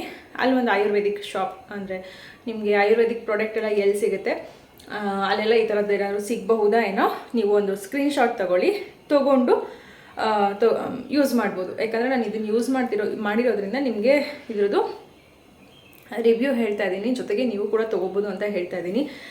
ಯಾಕೆ ಅಂದರೆ ಫ್ರೆಂಡ್ಸ್, ನನ್ನ ಮಗಳಿಗೆ ಹೇರ್ ಡ್ಯಾಂಡ್ರಫ್ ಯಾವ ರೀತಿ ಇತ್ತು ಅಂದರೆ ಒಟ್ಟು ಥರ ಇಲ್ಲಿ ಒಂಥರ ತಲೆ ಬಾಚ್ತಾ ಇದ್ರೇ ಒಂದಿಷ್ಟು ಉದ್ರೋ ಥರ ಸಖತ್ತು ಉದ್ರುತ್ತಾ ಇತ್ತು. ನಾನು ಮೊಸರು, ನಿಂಬೆಹಣ್ಣು ಹಾಕಿದ್ದೀನಿ, ಮೊಸರು ಹಾಕಿದ್ದೀನಿ, ಆಮೇಲೆ ಇದು ಅಲೋವೆರಾ ಹಾಕಿದ್ದೀನಿ, ಜೊತೆಗೆ ಹೋಮ್ ರೆಮಿಡಿ ಏನೆಲ್ಲ ಮಾಡಬೇಕು ಎಲ್ಲ ಮಾಡಿದ್ದೀನಿ. ಏನು ಮಾಡಿದ್ರೂ ಕಂಟ್ರೋಲ್ ಆಗಲಿಲ್ಲ. ಫೈನಲಿ ಡಾಕ್ಟ್ರ್ ಹತ್ರ ಹೋಗಿ ತೋರಿಸ್ದೆ. ಅವರು ಕೂಡ ಒಂದು ಶ್ಯಾಂಪು ಕೊಟ್ಟರು. ಅದು ಇಷ್ಟು ಉದ್ದ ಬಾಟ್ಲು ಅಷ್ಟೇ. ಅದು ವಾರದಲ್ಲಿ 2 ದಿನ ಹಾಕಿ ಅದನ್ನು ಅಂತಲೂ ಅಂದರು. ಆಮೇಲೆ ಅದನ್ನೂ ಹಾಕಿದೆ. ಅದೇನಂದರೆ ಹಾಕಬೇಕಾದ್ರೆ ಕಡಿಮೆ ಆಗ್ತಿತ್ತು, ಹಾಕಿಲ್ಲ ಅಂತಂದರೆ ಹೆವಿ, ಅಂದರೆ ಒಂಥರ ತುಂಬ ಹಿಚ್ಚಿಂಗ್ ಅನ್ನೋ ಥರ ಒಳಗೆ ಫೀಲ್ ಆಗ್ತಿತ್ತು. ಸಖತ್ತು ಕೆರ್ಕೊತಾ ಇದ್ದು. ಬೇರೆ ತಲೆಯಲ್ಲಿ ಒಳ್ಳೆ ಹಾವಿನ ಪೊರೆ ಬರುತ್ತೆ ನೋಡಿ, ಆ ಥರ ಇಷ್ಟಿಷ್ಟಾಗಲ್ಲ ಅವಳ ತಲೆಯಿಂದ ಡ್ಯಾಂಡ್ರಫು ಬರ್ತಾಯಿದ್ದು. ಅದು ಎಲ್ಲ ಪುಡಿಯಾಗಿ ನಾವು ಬಾಚಬೇಕಾದ್ರೆ ಫುಲ್ಲು ಉದ್ರೋದು. ಆ ಲೆವೆಲಿಗೆ ನನ್ನ ಮಗಳಿಗಿತ್ತು. ಇನ್ನೊಂದ್ಸರಿ ಡಾಕ್ಟ್ರ್ ಹತ್ರ ಅವ್ರು ಹೇಳಿದ್ರು, ಒಂದು 15 ಡೇಸ್ ಬಿಟ್ಕೊಂಬನ್ನಿ, ಏನಾದರೂ ಸೆಟ್ ಆಗಿಲ್ಲ, ಅವಳಿಗೆ ಡ್ಯಾಂಡ್ರಫ್ ಕಡಿಮೆ ಆಗಿಲ್ಲ ಅಂದರೆ ಬೇರೆ ಒಂದು ಶ್ಯಾಂಪೂ ಬರ್ಕೊಡ್ತೀನಿ ಅಂತೆಲ್ಲ ಹೇಳಿದರು. ಓಕೆ ಅಂದ್ಕೊಂಡ್ವಿ. ಬಟ್ ನಮ್ಮನೆ ಫ್ರೆಂಡ್ ಯಾರೋ ರೆಫರ್ ಮಾಡಿದ್ದು. ನಿಜವಾಗ್ಲೂ ಫ್ರೆಂಡ್ಸ್ ಸೂಪರ್ ಅಮೇಝಿಂಗ್ ಅಂತ ಅನ್ಬೋದು. ಇಷ್ಟು ತಿಂಗಳುಗಳ ಕಾಲ ನಾವು ಕಷ್ಟಪಟ್ವಿ, ಹೋಮ್ ರೆಮಿಡಿ ಅದು ಇದು ಎಲ್ಲನೂ ಮಾಡಿಬಿಟ್ಟೆ, ಏನು ಮಾಡಿದ್ರು ಕಂಟ್ರೋಲ್ ಆಗಿರಲಿಲ್ಲ. ಬಟ್ ಇದು ಒಂದೇ ಒಂದು ಶ್ಯಾಂಪು ಆಯಿಲಿಂದ ಕಂಟ್ರೋಲ್ ಆಯಿತು. ಮತ್ತು ಮೇಯ್ನ್ ಇನ್ನೊಂದೇನು ಅಂದರೆ ನಾನು ಏನೇ ಪ್ರಾಡಕ್ಟ್ ಯೂಸ್ ಮಾಡಲಿ ಬಿಡಲಿ, ಬಟ್ ಡ್ಯಾಂಡ್ರಫ್ ಇರೋರು ಫಸ್ಟ್ ಮಾಡಬೇಕಾಗಿರೋದು ಏನಪ್ಪ ಅಂದರೆ ಕೊಬ್ಬರಿ ಎಣ್ಣೆನ ತಲೆಗೆ ಹಾಕಬಾರ್ದು. ಮೇನ್ ಥಿಂಗ್ ಅದೇ, ಅದನ್ನು ನಾನು ಹಾಕ್ತಾ ಇದ್ದೀನಿ. ಅದು ಹಾಕೋದ್ರಿಂದ ಅವಳಿಗೆ ನಾನು ಯಾವುದೇ ಒಂದು ಪ್ರಾಡಕ್ಟ್ನ ನಾನು ಏನೇ ಯೂಸ್ ಮಾಡಿದ್ರು ಅವಳಿಗೆ ಕಡಿಮೆ ಆಗ್ತಾಯಿಲ್ಲ. ಯಾಕೆ ಅಂತಂದರೆ ಮೈನ್ ಡ್ಯಾಂಡ್ರಫ್ ಇರೋರು ಕೊಬ್ಬರಿ ಎಣ್ಣೆನ ಯೂಸ್ ಮಾಡಬಾರ್ದು. ಕೊಬ್ಬರಿ ಎಣ್ಣೆ ನೀವು ಯೂಸ್ ಮಾಡೋದ್ರಿಂದನೇ ಇನ್ನೂ ಜಾಸ್ತಿ ಡ್ಯಾಂಡ್ರಫ್ ಆಗುತ್ತೆ ಹೊರತು ಕಂಟ್ರೋಲ್ ಆಗೋದಿಲ್ಲ. ನೀವು ಏನೇ ಹಾಕಿದರೂ ಕಂಟ್ರೋಲ್ ಆಗೋಲ್ಲ. ಇದು ಬಂದು ನಮ್ಮ ಆಯುರ್ವೇದಿಕ್ ಅವ್ರು ಯಾರು ಇವಾಗ ಕೊಟ್ಟಿದ್ದಾರೆ ಅವರು ಹೇಳಿದ್ದು ಅಂಥದ್ದು. ಹಾಗಾಗಿ ನಾನು ನಿಮ್ಗೆ ಹೇಳ್ತಾ ಇದ್ದೀನಿ, ಡ್ಯಾಂಡ್ರಫ್ ಇರೋರು ಫಸ್ಟು ಕೊಕೊನಟ್ ಆಯಿಲ್ ಕೊಬ್ಬರಿ ಎಣ್ಣೆನ ಯೂಸ್ ಮಾಡಿಬಿಡಿ. ಅದ್ರ ಬದಲು ಆಲ್ಮಂಡ್ ಆಯಿಲ್ನ, ಬಾದಾಮಿ ಎಣ್ಣೆ ಆಲ್ಮಂಡ್ ಆಯಿಲ್ ಅದನ್ನು ಹೇರ್ಗೆ ಯೂಸ್ ಮಾಡಿ. ಫುಲ್ ಡ್ಯಾಂಡ್ರಫ್ ಕ್ಲಿಯರಾಗಿ ಕಡಿಮೆ ಆಗುತ್ತೆ. ನೀವು ಹೋಮ್ ರೆಮಿಡಿ ಏನು ಬೇಕಾದ್ರೂ ಮಾಡಿದ್ರು ಕ್ಲಿಯರ್ ಆಗಬಹುದೇನೋ ಆಲ್ಮಂಡ್ ಆಯಿಲ್ನ ಯೂಸ್ ಮಾಡ್ತಾಯಿದ್ರೆ. ನಾನು ಕೊಬ್ಬರಿ ಎಣ್ಣೆ ಹಾಕಿ ನನ್ನ ಮಗಳ ತಲೆನೇ ಹಾಳು ಮಾಡ್ತಾಯಿದ್ದೆ. ಓಕೆ, ಇವಾಗ ಬನ್ನಿ ಆ ಪ್ರಾಡಕ್ಟ್ ಯಾವ್ದ್ಯಾವುದು ಏನು ಅಂತ ತೋರಿಸ್ತೀನಿ. ಯಾಕಂದರೆ ಸುಮಾರು ಜನ ಪಾಪ ನನ್ನ ಮಗಳ ಹಾಗೆ ಡ್ಯಾಂಡ್ರಫಿಂದ ಯಾರೆಲ್ಲ ಒದ್ದಾಡ್ತಾ ಇದ್ದೀರಾ ಅವರಿಗೆ ಒಂದು ಸೊಲ್ಯೂಷನ್ ಸಿಗುತ್ತೆ. ಇದನ್ನು ನಾನು ಯೂಸ್ ಮಾಡಿ ನನ್ನ ಮಗಳಿಗೆ 100 out of 200 ರಿಸಲ್ಟ್ ಬಂದಿರೋದಕ್ಕೆ ನಿಮ್ಮ ಜೊತೆ ಶೇರ್ ಮಾಡ್ಕೊಳ್ತಾ ಇದ್ದೀನಿ. ಯಾವ ಶ್ಯಾಂಪು ಹಾಕ್ತೀನಿ, ಏನು ಎಣ್ಣೆ ಹಾಕ್ತೀನಿ ಎಲ್ಲನೂ ಕೂಡ ತೋರಿಸ್ತೀನಿ. ನೀವು ಬೇಕಾದರೆ ಇದು ಒಂದು ಸ್ಕ್ರೀನ್ಶಾಟ್ ತೆಗೆದಿಟ್ಕೊಳ್ಳಿ ಫ್ರೆಂಡ್ಸ್. ನಿಮ್ಮ ಅಕ್ಕಪಕ್ಕ ನಿಯರ್ ಯಾರು ಒಂದು ಆಯುರ್ವೇದಿಕ ಅಥವಾ ಏನು ನೈಸರ್ಗಿಕವಾಗಿ ಏನೋ ನನಗೆ ಇದು ಹೇಳೋಕ್ಕೆ ಬರ್ತಾಯಿಲ್ಲ ಅಷ್ಟು, ಆಯುರ್ವೇದಿಕ್ ಶಾಪೇ ಅಂದ್ಕೊಳ್ತೀನಿ. ಅಲ್ಲಿ ನೀವು ಹೋಗಿ ಇದನ್ನು ಕೇಳಿದ್ರೆ ಮೇ ಬಿ ಈ ಪ್ರಾಡಕ್ಟ್ ಅವರು ಕೊಡಬಹುದು ಅಂತ ಅಂದ್ಕೊಳ್ತೀನಿ. ಇದು ಬಂದು ಶಾಂಪು, ಆ್ಯಂಟಿ ಡ್ಯಾಂಡ್ರಫ್ ಅಂತ ಹೇಳಿ ಶಾಂಪು. ಇದರಲ್ಲಿ ನೀಮ್, ತುಳಸಿ, ಶುಂಠಿ ಅಂತ ಹೇಳಿ ಇರುವಂಥದ್ದು ಶಾಂಪು. ಇದನ್ನು ನೀವೊಂದು ಸ್ಕ್ರೀನ್ಶಾಟ್ ತೊಗೊಂಡು ಯೂಸ್ ಮಾಡಿ. ಇದು ಬಂದು ಶಾಂಪು, ಇದನ್ನೇ ಯೂಸ್ ಮಾಡಬೇಕು ಅಂತ ಹೇಳಿದ್ದಾರೆ ಚೈತುಗೆ. ಇದು ಒಂದು ಆಯಿಲ್, ಇದನ್ನು ವಾರದಲ್ಲಿ 2 ದಿನ ಮಾತ್ರ ಎಣ್ಣೆಗೆ. ಈ ಒಂದು ಟೀ ಟ್ರೀ ಆಯಿಲ್ ಅಂತ ಹೇಳಿ, ಇದು ಟೀ ಟ್ರೀ ಆಯಿಲ್, ಈ ಎಣ್ಣೆ ಇದು ಎರಡನ್ನೂ ಕೂಡ ಮಿಕ್ಸ್ ಮಾಡ್ಕೋಬೇಕು. ಡ್ಯಾಂಡ್ರಾಲ್ oil and tea tree oil, ಈ ಎರಡೂ ಎಣ್ಣೆನ ಮಿಕ್ಸ್ ಮಾಡ್ಕೋಬೇಕು. ಇದು ಪೂರ್ತಿ ಒಂದು ಬಾಟಲ್ ಚಿಕ್ಕದು ಏನಿದೆ, ಈ ಚಿಕ್ಕ ಬಾಟಲ್ನ ಈ ಪೂರ್ತಿ ಒಂದು ಬಾಟಲ್ಗೆ ಹಾಕ್ಬಿಡಿ. ಇದು ಕ್ಯಾಪ್ ಓಪನ್ ಮಾಡಿಬಿಟ್ಟು ಇದಕ್ಕೆ ಕ್ಯಾಪ್ ಓಪನ್ ಮಾಡಿಬಿಟ್ಟು ಇದರಲ್ಲಿರೋ ಅಷ್ಟೂ ಎಣ್ಣೆನ, ಈ ಟ್ರೀ ಆಯಿಲ್ ಏನಿದೆ ಇದಷ್ಟು ಎಣ್ಣೆನ ಇದಕ್ಕೆ ಹಾಕ್ಬಿಟ್ಟು ಫುಲ್ಲು ಮಿಕ್ಸ್ ಮಾಡಿಬಿಡಿ. ಹಾಕ್ಬಿಟ್ಟು ಕ್ಯಾಪ್ನ ಕ್ಲೋಸ್ ಮಾಡಿಬಿಟ್ಟು ಶೇಕ್ ಮಾಡಿದ್ರೆ ಸಾಕು, ಮಿಕ್ಸ್ ಆಗುತ್ತೆ. ಈ ಎರಡು ಮಿಕ್ಸ್ ಆಗಿರುವಂತಹ ಎಣ್ಣೆನ ನೀವು ಒಂದು ತಲೆಗೆ ಸ್ನಾನ ಮಾಡೋದು ಒಂದು 8 hours ಅಥವಾ 9 hours ಮುಂಚಿತವಾಗಿ ಎಣ್ಣೆನ ಪೂರ್ತಿ ನಿಮ್ಮ ಒಂದು ಸ್ಕ್ಯಾಲ್ಪ್ ಏನಿರುತ್ತೆ ಅಂದರೆ ಬುರುಡೆಗೆ ಫುಲ್ ಅಪ್ಲೈ ಮಾಡಬೇಕು. ಮಸಾಜ್ ಮಾಡ್ಕೊಳ್ಳಿ. ಒಂದು 8 to 9 hours ಬಿಟ್ಟು, ಒಂದು 8 ರಿಂದ 9 ಗಂಟೆ ಬಿಟ್ಟು ಆನಂತರ ಈ ಒಂದು ಶ್ಯಾಂಪೂನ ಯೂಸ್ ಮಾಡಿ ಹೆಡ್ ವಾಶ್ ಮಾಡಿ, ತಲೆನ ವಾಶ್ ಮಾಡಿ. ಒಂದೇ ಸರಿಗೆ ನಿಮಗೆ ಬೆಸ್ಟ್ ರಿಸಲ್ಟ್ ಬರುತ್ತೆ. ಯಾರಾದರೂ ಬೇಕು ಅನ್ನೋರು, ಪ್ರಾಬ್ಲಮ್ ಇರೋರು ಒಂದು ಸ್ಕ್ರೀನ್ಶಾಟ್ ತೊಗೋಬೋದು ನೀವು ಇದನ್ನು. ಆಲ್ಮಂಡ್ ಆಯಿಲ್, ಚೈತನ್ಯಗೆ ಕೊಬ್ಬರಿ ಎಣ್ಣೆ ಬಳಸ್ತಾ ಇಲ್ಲ ನಾನು. ಅವರು ಒಂದು 2 or 3 months ಬಳಸಲೇಬೇಡಿ ಅಂತ ಹೇಳಿಬಿಟ್ಟಿದ್ದಾರೆ. ಬೇಡ, ಬಳಸಬೇಡಿ. ಕೊಬ್ಬರಿ ಎಣ್ಣೆ ಬಳಸೋದ್ರಿಂದನೇ ಏನಪ್ಪ ಅಂತಂದರೆ ಡ್ಯಾಂಡ್ರಫ್ ಇನ್ನೂ ಜಾಸ್ತಿ ಆಗುತ್ತಂತೆ ಡ್ಯಾಂಡ್ರಫ್ ಇರೋರಿಗೆ. ಹಾಗಾಗಿ ಕೊಬ್ಬರಿ ಎಣ್ಣೆ ಬದಲು ನಾನು ಇವಾಗ ಚೈತನ್ಯಗೆ ಈ ಒಂದು ಆಲ್ಮಂಡ್ ಆಯಿಲ್ನೇ ಯೂಸ್ ಮಾಡ್ತಾಯಿದ್ದೀನಿ. ಇದಿಷ್ಟು ನಮ್ಮ ಚೈತುವಿನ ಒಂದು ಹೇರ್ ಕೇರ್ ಪ್ರಾಡಕ್ಟ್ ಆಗಿದೆ. ಬೆಳಗ್ಗೆಯಿಂದ ನಾನೆಲ್ಲ ಕೆಲಸ ಮುಗಿಸೋಷ್ಟರಲ್ಲಿ ಟೈಮ್ ಹೇಗಾಯಿತು ಹೋಯಿತು ಅನ್ನೋದೇ ಗೊತ್ತಾಗಿಲ್ಲ. ಮಕ್ಕಳು ಕೂಡ ಸ್ಕೂಲಿಂದ ಬಂದಿದ್ದ ತಕ್ಷಣ ಚೈತು ನಾನು ಸ್ಟಿಚ್ ಮಾಡಿದಂತಹ ಪ್ಯಾಂಟನ್ನು ಹಾಕ್ಕೊಂಡು ತೋರಿಸ್ತಾ ಇದ್ದಾಳೆ. ಬಟ್ ಇಲ್ಲಿ TV ಆನ್ ಆಗಿರೋದ್ರಿಂದ ಅದ್ರದ್ದು ಸೌಂಡ್ ಬರ್ತಿರೋದ್ರಿಂದ ನಾನು ವಾಯ್ಸ್ ಡಬ್ಬಿಂಗ್ ಕೊಡೋ ಥರ ಆಯಿತು. ತುಂಬ ಚೆನ್ನಾಗಿ ನಾನು ಸ್ಟಿಚ್ ಮಾಡಿದ್ದೀನಿ, ಪರವಾಗಿಲ್ಲ. ಒಂದು ಲೆವೆಲಿಗೆ ಪ್ಯಾಂಟ್ನ ಸ್ಟಿಚ್ ಮಾಡೋದು, ಅದು ಪ್ಲಾಜೋ ಪ್ಯಾಂಟ್ ಸ್ಟಿಚ್ ಮಾಡೋದು ಕಲಿತೆ ಅಂತ ಖುಷಿ ಆಯಿತು. ಹಾಗೆ ನನ್ನ ವ್ಯೂವರ್ಸ್ ಕೂಡ ಹೇಳಿದ್ರಿ ಟಾಪ್ ಸ್ಟಿಚ್ ಮಾಡೋದು ಕೂಡ ಕಲ್ತ್ಕೊಳ್ಳಿ ಅಂತ. ಆಲ್ರೆಡಿ ಒಂದು ಟ್ರೈ ಮಾಡಿದ್ದೀನಿ, ನೆಕ್ಸ್ಟ್ ಒಂದು ವ್ಲಾಗಲ್ಲಿ ತೋರಿಸ್ತೀನಿ. ನಾನಂತೂ ಮಕ್ಕಳು ಬರೋವರೆಗೂ ಊಟನೇ ಮಾಡಿರಲಿಲ್ಲ. ಬೆಳಗ್ಗೆ ತಿಂದಿದ್ದು ಎಷ್ಟಿತ್ತು ಅಷ್ಟೇ ಇತ್ತು. ಯಾಕಂದರೆ ದೇವ್ರ ಮನೆ ಕ್ಲೀನಿಂಗ್ ಕೆಲಸ ಅದು ಇದು ಅನ್ನೋದ್ರಲ್ಲೇ ಟೈಮ್ ಆಗೋಯಿತು. ಅದ್ರ ಜೊತೆಗೆ ಬೇರೆ ಕಡಲೆಕಾಯಿ ಪರ್ಸೆಗೆ ಹೋಗೋದಾ ಬೇಡವಾ ಅನ್ನೋದೊಂದು ಮಕ್ಕಳದು ಮನೆಯವ್ರದ್ದು ಒಂದು ಕನ್ಫ್ಯೂಷನ್ ಅನ್ನೋ ಥರನೂ ಕೂಡ ಇತ್ತು. ಫೈನಲಿ ಹೋಗೋದು ಬೇಡ ಅಂತ ಹೇಳಿ ಮಕ್ಕಳಿಗೆ ಹೇಳಿದ್ದಾಗಿದ್ದರಿಂದ ಈಗ ಊಟ ಮಾಡ್ತಾ ಇರೋದು. ಇಲ್ಲ ಅಂತಂದರೆ ಅಲ್ಲೇ ಹೊರಗಡೆ ಹೋಗ್ತೀವಲ್ಲ ಏನಾದರೂ ತಿನ್ನೋಣ ಅನ್ನೋ ಒಂದು ಪ್ಲ್ಯಾನಿಂಗ್ ಇತ್ತು. ಹೋಗಲ್ಲ ಅಂತ ಒಂದು ಕ್ಯಾನ್ಸಲ್ ಆದಮೇಲೆ ಓಕೆ ಮಧ್ಯಾಹ್ನ ಹೇಗೂ ಮುದ್ದೆ ಮಾಡಿಟ್ಟಿದ್ನಲ್ಲ 4:15ಗೆ ನಮ್ಮದು ಊಟ ಮಾಡಿದಂಥದ್ದು. ನಮ್ಮ ಮನೇಲಂತೂ ಉಪ್ಸಾರು ಅಂತಂದರೆ ಪ್ರಾಣ ಬಿಡ್ತೀವಿ, ಅಷ್ಟು ಇಷ್ಟ ಉಪ್ಸಾರು, ರಾಗಿ ಮುದ್ದೆ, ಖಾರ ಹಾಕ್ಕೊಂಡು ತಿಂತಾಯಿದ್ರೆ ಎಷ್ಟು ಮಜವಾಗಿರುತ್ತೆ ಗೊತ್ತಾ. ಅದು ಟೇಸ್ಟ್ ತಿಂದೋರಿಗೆ ಮಾತ್ರ ಅದು ಗೊತ್ತಿರುತ್ತೆ. ಮತ್ತು ಸಂಜೆನೇ ಆಗೋಯ್ತು ಊಟ ಮಾಡೋಷ್ಟರಲ್ಲಿ. ಆಮೇಲೆ ಚಿಂಟು ಸ್ವಿಮ್ಮಿಂಗ್ ಹೋಗೋದು ಮಾಡೋದು ಇದೇ ಇತ್ತು. ಆನಂತರ ನಾನು ಕೂಡ ಶುಕ್ರವಾರ ಪೂಜೆಗೆ ಹೂವೆಲ್ಲ ಬಿಡು ಎಲ್ಲ ತೊಗೊಂಡಿದ್ದೆಲ್ಲ ಇತ್ತು, ಅದನ್ನೆಲ್ಲ ಪೋಣಿಸಿ ರೆಡಿ ಮಾಡ್ಕೊಂಬಿಡೋಣ. ಮಾಡಿಕೊಂಡ್ರೆ ಶುಕ್ರವಾರ ಪೂಜೆಗೂ ಕೂಡ ಈಸಿ ಆಗುತ್ತೆ ಅಂತ ಸ್ವಲ್ಪ ಚಳಿ ಇರೋದ್ರಿಂದ ಬೀನ್ ಬ್ಯಾಗ್ ಮೇಲೆ ಕೂತ್ಕೊಂಡು ಹೂವೆಲ್ಲ ಪೋಣಿಸ್ಕೊತಾ ಇದ್ದೆ. ಸ್ವಲ್ಪ ಬೆಚ್ಚಗಾಗುತ್ತೆ ಬೀನ್ ಬ್ಯಾಗಲ್ಲಿ ಕೂತ್ರೆ, ಹಾಗಾಗಿ ಜೊತೆಗೆ ಹೂವೆಲ್ಲ ಪೋಣಿಸಿಟ್ಟಿದ್ದ ಆದಮೇಲೆ ಏನು ಮಾಡೋದು, ಮಕ್ಳಿಗೆ ಏನಾದರೂ ಒಂದು ಸ್ವಲ್ಪ ಸ್ನ್ಯಾಕ್ಸ್ ಹತ್ರ ಏನಾದರೂ ಮಾಡಿಕೊಡೋಣ ಅಂತ ಅನ್ಕೊತಾ ಇದ್ದೆ. ಆಮೇಲೆ ಯಾಕೋ ಚೈತುಗೆ ಏನು ತಿನ್ನಬೇಕು ಅಂತ ಅವಳಿಗೂ ಅನಿಸಿಲ್ಲ, ಚಿಂಟುಗೂ ಅನಿಸಿಲ್ಲ. ಯಾಕಂದರೆ ಸಂಜೆ ಊಟ ಮಾಡಿದ್ದಲ್ವ, ಹಂಗಾಗಿ ಚಿಂಟು ಅಂತೂ ಸಂಜೆ ಅವನೇನು ಊಟನೇ ಮಾಡಿಲ್ಲ, ಬರೀ ರೈಸ್ ಏನೋ ತಿಂದ ಅಷ್ಟೇ. ಅವನು ಮುದ್ದೆ ಎಲ್ಲ ತಿನ್ನೋಕ್ಕೆ ಹೋಗಿಲ್ಲ. ನಾವೆಲ್ಲ ಮುದ್ದೆ ತಿಂದಿದ್ದರಿಂದ ನಮಗೇನು ಸ್ನ್ಯಾಕ್ಸು ಕೂಡ ಬೇಡ ಅನಿಸ್ತಾ ಇತ್ತು. ಅಂದರೆ ಕೊಬ್ಬರಿ ಲಾಸ್ಟ್ ಟೈಮ್ ತುರಿದಿಟ್ಟಿದ್ದೆಲ್ಲ ಸುಮಾರಿತ್ತು. ಹೋದ ವಾರ ಎಲ್ಲನೂ ಕೂಡ ಹೋಳಿಗೆ ಮಾಡಿದ್ದೆ. ಓಕೆ ಈಗ ಕೊಬ್ಬರಿ ಮಿಠಾಯಿ ಆದರೂ ಮಾಡಿಬಿಡೋಣ ಅಂತ ಹೇಳಿ ಮಾಡಿದೆ. ಸ್ವಲ್ಪ ಪಾಕ ಏನಾಯಿತು, ತೆಳುವಾಗೋಯ್ತು. ಒಂಚೂರು ಗಟ್ಟಿ ಬರಬೇಕಿತ್ತು. ಗಟ್ಟಿ ಬಂದಿದ್ರೆ ಇನ್ನೂ ಸೂಪರಾಗಿರೋದು. ಬಟ್ ಚೆನ್ನಾಗಿತ್ತು, ಕೋವಾ ಎಲ್ಲ ಹಾಕಿ ಮಾಡಿದ್ದೆ, ಚೆನ್ನಾಗಿತ್ತು ಟೇಸ್ಟ್ ಮಾತ್ರ. ಈಗ ಟೈಮ್ ಬಂದು ಕರೆಕ್ಟಾಗಿ 7:55, ಹತ್ತತ್ರ 8 ಗಂಟೆ ಆಯ್ತಾ ಬಂತು. ನಂದು ಸ್ವಲ್ಪ ಕಿಚನ್ ಕ್ಲೀನಿಂಗ್ ಕೆಲಸ ಆಯಿತು. ಅಂದರೆ ಮಕ್ಕಳದು ಲಂಚ್ ಬಾಕ್ಸ್ ಎಲ್ಲ ತೊಳೆದಿರಲಿಲ್ಲ. ಮತ್ತು ನಾವು ಸಂಜೆ ಊಟ ಮಾಡಿದ್ದು 4:30 ಆಗಿದ್ದರಿಂದ ಪಾತ್ರೆ ಎಲ್ಲ ಹಾಗೆ ಇತ್ತು. ಊಟ ಮಾಡಿದ ತಕ್ಷಣ ತೊಳೆಯೋದು ಬೇಡ, ಸ್ವಲ್ಪ ಹೊತ್ತು ನಾವು ಕೂತು ರೆಸ್ಟ್ ಮಾಡಿ ಆಮೇಲೆ ತೊಳೆಯೋಣ ಅಂತ ಎಲ್ಲ ತೊಳೆದು ಕ್ಲೀನ್ ಮಾಡಿ ಮುಗೀತು. ಇವತ್ತು ಕಡಲೆಕಾಯಿ ಪರ್ಸೆಗೆ ಹೋಗುವಂತಹ ಪ್ಲ್ಯಾನಿಂಗ್ ಇತ್ತು. ಬೆಳಗ್ಗೆಯಿಂದನೂ ಅದೇ ಅಂದ್ಕೊಂಡ್ವಿ, ನಿನ್ನೆಯಿಂದ ಅಂದ್ಕೊಂಡ್ವಿ. ಆಮೇಲೆ ಅದೇ ನಾಳೆ ಟೆಸ್ಟ್ ಇರೋ ಕಾರಣ ಚೈತುಗೆ ಮ್ಯಾಥ್ಸ್ ಇದೆ, ಚಿಂಟುಗೆ ಕನ್ನಡ ಇದೆ. ಟೆಸ್ಟ್ ಮುಗ್ದೋಗ್ಬಿಡಲಿ. ಸ್ಯಾಟರ್ಡೆ ಹೇಗೂ ಅವ್ರಿಗೆ ಟೆಸ್ಟ್ ಇಲ್ಲ, ಚೈತುಗೆ, ಚಿಂಟುಗೂ ಹಾಲಿಡೇ. ಹಾಗಾಗಿ ನಾಳೆ ಬೇಕಾದರೆ ಹೋಗೋಣ ಅಂತ ಮುಂದಕ್ಕೆ ಹಾಕ್ಕೊಂಡಿದ್ದೀವಿ. ನಾಳೆ ಏನಾಗುತ್ತೆ ನೋಡೋಣ, ಆಗತ್ತಾ ಹೋಗೋಕ್ಕೆ ಆಗಲ್ವಾ ಏನು ಎತ್ತ ಅಂತ. ನನಗಂತೂ ಊಟ ಮಾಡಿದ್ರಿಂದ ನನಗೇನು ಊಟನೇ ಬೇಡ ಅಂತ ಅನಿಸ್ಬಿಟ್ಟಿದೆ. ಅಷ್ಟು ಹೊಟ್ಟೆ ಫುಲ್ಲಾಗಿ ಹೋಗ್ಬಿಟ್ಟಿದೆ. ನೀರು ಅರ್ಧ ಕುಡಿದು ಮಲ್ಕೋಬೇಕಾದ್ರೆ ಒಂದು ಲೋಟ ಹಾಲು ಕುಡಿದು ಮಲಗಿದ್ರೆ ಸಾಕು ಅಂತ ಅಂದ್ಕೊಂಡಿದ್ದೀನಿ. ಚಿಂಟು ಕೂಡ ಸ್ವಿಮ್ಮಿಂಗ್ ಹೋಗೆಲ್ಲ ಮುಗಿಸ್ಕೊಂಬಂದ. ಇನ್ನು ಚಿಂಟು ಮುದ್ದೆ ಬ್ಯಾಲೆನ್ಸ್ ಹಂಗೆ ಇದೆ ಮಗ, ಮುದ್ದೆ ತಿನ್ಬೇಕು ನೀನು. ಅಕ್ಕ ನಾನು ತಿಂದಾಗಿದೆ, ಮುದ್ದೆ ಹಂಗೆ ಇದೆ. ಹಂಗಾಗಿ ರೈಸ್ ಇದೆ, ಸ್ವಲ್ಪ ರೈಸ್ಗೆ ಇಟ್ಟಿದ್ದೀನಿ. ನಂದೇನು ಊಟ ಎಲ್ಲ ಮನೆಯಲ್ಲೂ ಏನು ಚಪಾತಿ ಎಲ್ಲ ಏನೂ ಬೇಡ ಅಂತೆ, ಅವರು ಬರೀ ಉಪ್ಸಾರನ್ನ ತಿನ್ಕೊತೀನಿ ಅಂತ. ಹಾಗೆ ಕೊಬ್ಬರಿ ಮಿಠಾಯಿ ಲಾಸ್ಟ್ ಟೈಮು ಇನ್ನೂ ತಣ್ಣಗಾಗಬೇಕು ಮಗನ, ಇದು ಸ್ವೀಟ್ ಎಲ್ಲ ಸರಿ ಇದೆ.